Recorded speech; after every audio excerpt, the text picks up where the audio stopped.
అండి, నేను మీ శ్యామల. ఈరోజు మన యుక్తి కిచెన్లో ఇవాల్టి రెసిపీ వచ్చేసి మిల్ మేకర్ పులావ్ చేస్తున్నానండి. మిల్ మేకర్ పులావ్ అయితే చాలా టేస్టీగా ఉంటుంది. అలాగే చిటికెలో కూడా ప్రిపేర్ చేసేసుకోవచ్చు.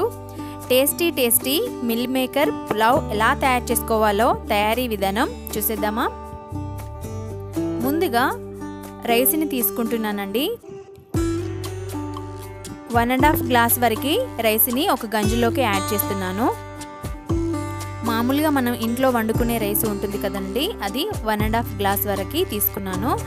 ఇప్పుడు రైస్లోకి వాటర్ వేసేసుకొని ఈ రైస్ని చక్కగా ఒక 2 సార్లు కడిగి తీసుకోండి. ఈ విధంగా వాటర్ వేసి రైస్ని ఒక 2 సార్లు కడిగి తీసుకోండి. నేను ఇక్కడ 2 సార్లు కడిగిన తర్వాత రైస్ మునిగేంత వరకు వాటర్ వేసేసి ఒక అరగంట పాటు నానబెట్టుకుందాం. ఈలోపు స్టవ్ ఆన్ చేసుకొని స్టవ్ మీద రైస్ కుక్కర్ గిన్నెని పెట్టేశానండి. నేను ఇక్కడ పులావ్ వచ్చేసి రైస్ కుక్కర్ గిన్నెలోకి చేస్తున్నాను. 2 టేబుల్ స్పూన్ల వరకు నెయ్యిని వేసుకొని నెయ్యి హీట్ అయ్యాక అందులోకి క్యాష్యూ నట్స్ అలాగే హోల్ గరం మసాలా దినుసులని వేసేసుకోండి. నెయ్యి కాస్త ఎక్కువగానే వేసేసుకోండి, అప్పుడే మనకి టేస్ట్ అనేది బాగుంటుంది. ఇలా నెయ్యి హీట్ అయిన తర్వాత హోల్ గరం మసాలా దినుసులని వేసేసుకున్న తర్వాత వీటిని ఒక 2 నిమిషాల పాటు నెయ్యిలో బాగా వేగనివ్వండి. మనం వేసిన జీడిపప్పు కూడా కలర్ చేంజ్ అయ్యేంత వరకు వేపుకోవాలండి. ఇలా కలుపుతూ ఒక 2 మినిట్స్ పాటు హోల్ గరం మసాలా దినుసులని కలుపుతూ వేగనివ్వండి. చూస్తున్నారు కదా, ఈ విధంగా వేగిన తర్వాత ఇప్పుడు మనం ఇందులోకి ఒక 3 కట్ చేసుకున్న గ్రీన్ చిల్లీస్ని వేసేసుకోండి. ఇందులోనే సన్నగా తరిగి పెట్టుకున్న ఉల్లిపాయ ముక్కలని వేసేసుకోండి. మీడియం సైజు అనేది తీసుకున్నాను ఒకటి. ఇలా ఆనియన్ ముక్కలని యాడ్ చేసిన తర్వాత ఒకసారి మొత్తం అంతా కలుపుకోండి. మనం వేసిన పచ్చిమిర్చి మరియు ఆనియన్ ముక్కలు అనేవి బాగా వేగాలండి. ఆనియన్స్ ఈ విధంగా వేగిన తర్వాత ఇప్పుడు మనం ఇందులోకి కొద్దిగా క్యారెట్ ముక్కలు, పొటాటో ముక్కలు అలాగే కొద్దిగా పుదీనాని వేసేస్తున్నానండి. ఒక పొటాటో తీసుకున్నాను, అలాగే ఒకటి క్యారెట్ కూడా తీసేసుకొని ఈ విధంగా ముక్కల్లా కట్ చేసుకొని ఇందులోకి వేసేసి కలిపిన తర్వాత మూత పెట్టి 2 నిమిషాలు అలాగే వదిలేయండి. ఈలోపు బౌల్లోకి హాట్ వాటర్ తీసేసుకొని అందులోకి 1 కప్పు వరకు మిల్ మేకర్ని వేసేసానండి. ఈ విధంగా హాట్ వాటర్లో వేసి ఒకసారి మొత్తం అంతా కలిపేసేయండి. ఒక 2 నిమిషాల పాటు అలాగే వదిలేయండి. అప్పుడు మనకి చక్కగా అవి ఉబ్బిపోయి సాఫ్ట్గా తయారైపోతాయి. ఇక్కడ 2 నిమిషాల తర్వాత రైస్ కుక్కర్ పైన మూత తీసి చూపిస్తున్నా చూడండి. ఈ విధంగా చక్కగా వేపుకోవాలి. ఒకసారి మొత్తం అంతా కలిపేసుకోండి. ఇలా కలిపిన తర్వాత మరొకసారి మూత పెట్టి మరొక 1 మినిట్ పాటు వదిలేద్దాం.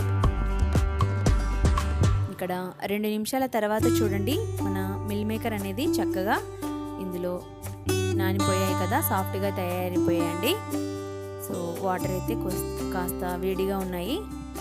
సో నేను ఈ వాటర్ని వంపేసిన తర్వాత కూల్ వాటర్లో వేసానండి. ఈ విధంగా కూల్ వాటర్లో వేసిన తర్వాత ఇలా జస్ట్ అలా పిసుకుతూ వేరొక బౌల్లోకి వేసేసుకోండి. మరి గట్టిగా వాటర్ని వంపేయద్దండి, జస్ట్ అలా ఇలా అనేసి బౌల్లోకి వేసేసుకోండి. ఇలా వాటర్ వంపేసుకొని మిల్ మేకర్ని ఒక కప్పులోకి వేసేసుకొని పక్కన పెట్టేసుకోండి. ఇప్పుడు మనం రైస్ కుక్కర్ మూతని తీసి చూద్దాం. చూడండి, మనం వేసిన పొటాటో మరియు క్యారెట్ అనేది చక్కగా వేగిపోయింది కదా. ఇప్పుడు మనం ఇందులోకి ఇందాక మనం నానబెట్టుకున్న మిల్ మేకర్ని వేసేసుకుందాం. ఒకసారి మొత్తం అంతా కలిపేసుకోండి. మంటని మీడియం ఫ్లేమ్లోనే ఉంచుకొని మొత్తం అంతా ఒక 2 నిమిషాల పాటు కలిపేసుకున్న తర్వాత ఒకసారి మూత పెట్టి ఒక 1 మినిట్ పాటు అలాగే వదిలేయండి. 1 మినిట్ తర్వాత మూత తీసి అంతా ఒకసారి కలిపేసుకోండి. ఈ విధంగా అంతా కలిపేసిన తర్వాత ఇప్పుడు మనం ఇందులోకి రుచికి సరిపడా సాల్ట్ని వేసేసుకుందాం. సాల్ట్ని యాడ్ చేసిన తర్వాత ఇందులోనే కొద్దిగా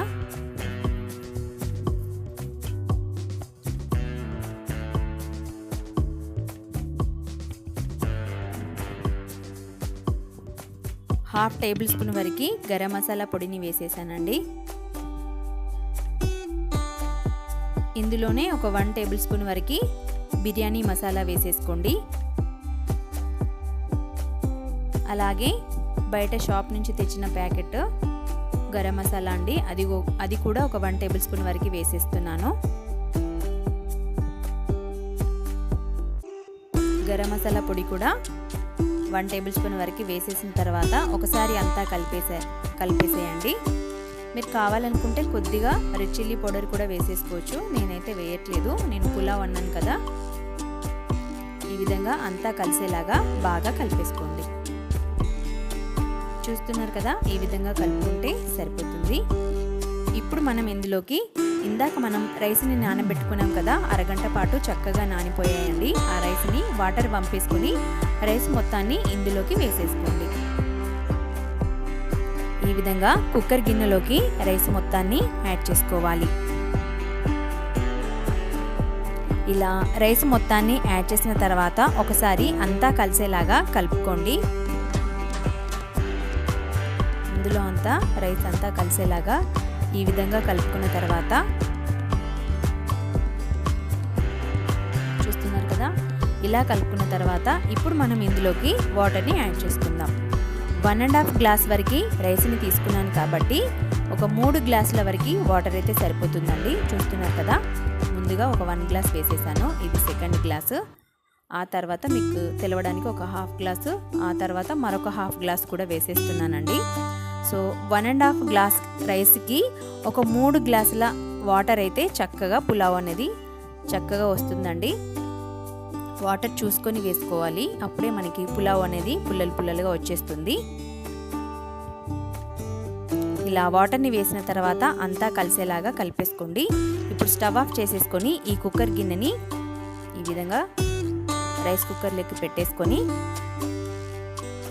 మూత పెట్టేసి చూడండి, మూత పెట్టేసి స్విచ్ ఆన్ చేసేస్తున్నాను. ఈలోపు మనం పులావ్ కాంబినేషన్కి రైతా అనేది బాగుంటుందండి. ఒక కప్పు తీసుకొని అందులోకి ఒక బౌల్ తీసుకొని అందులోకి ఒక 2 కప్పుల వరకు కర్డ్ని యాడ్ చేసేస్తున్నానండి. మనం కర్డ్ని కాస్త చిక్కగానే తీసుకుందాం. ఈ విధంగా ఒక 2 కప్పుల వరకు కర్డ్ని తీసుకున్న తర్వాత ఒక 1 టేబుల్ స్పూన్ వరకు తురుముకున్న క్యారెట్, అలాగే సన్నగా తరిగి పెట్టుకున్న ఉల్లిపాయ ముక్కలు, ఒక 2 గ్రీన్ చిల్లీస్ని ఈ విధంగా కట్ చేసుకొని వేసుకోండి. కొద్దిగా కొత్తిమీర యాడ్ చేసేసానండి. అలాగే రుచికి సరిపడా సాల్ట్, ఒక 1/2 టేబుల్ స్పూన్ వరకు మిరియాల పొడి. ఈ విధంగా అన్నీ యాడ్ చేసిన తర్వాత అంతా కలిపేసుకోండి. ఈ విధంగా మనం భోజనం తయారయ్యే ముందు ఒక 1/2 అవర్ ముందు కానీ లేదంటే ఒక 10-15 మినిట్స్ ముందుగానే ఈ విధంగా కలిపి పెట్టుకోవాలండి. అప్పుడు మనం వేసిన అన్ని ఇంగ్రీడియంట్స్ కూడా పెరుగుకి పట్టేసి రుచి అనేది చాలా బాగుంటుంది. చూస్తున్నారు కదా, రైతా అనేది రెడీ అయిపోయింది. దీన్ని పక్కన పెట్టేసుకోండి. ఇక్కడ పులావ్ కూడా రెడీ అయిపోయింది చూడండి. 15 మినిట్స్లో మన మిల్ మేకర్ పులావ్ అయితే రెడీ అయిపోయింది చూడండి.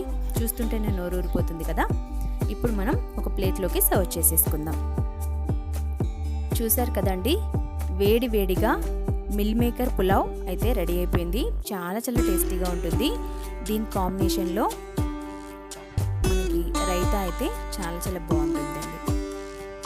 ఇంకెందుకు ఆలస్యం, మీరు కూడా ఒకసారి ట్రై చేయండి. పిల్లలకి కూడా చాలా నచ్చుతుంది. మీరు ట్రై చేసి మీకు ఎలా కుదిరిందో కామెంట్ సెక్షన్లో కామెంట్ చేయడం అస్సలు మర్చిపోవద్దండి. ఈ వీడియో కనుక మీకు నచ్చినట్లయితే ప్లీజ్ లైక్ చేయండి, అలాగే మీ ఫ్రెండ్స్కి షేర్ చేసేసేయండి. Thank you for watching.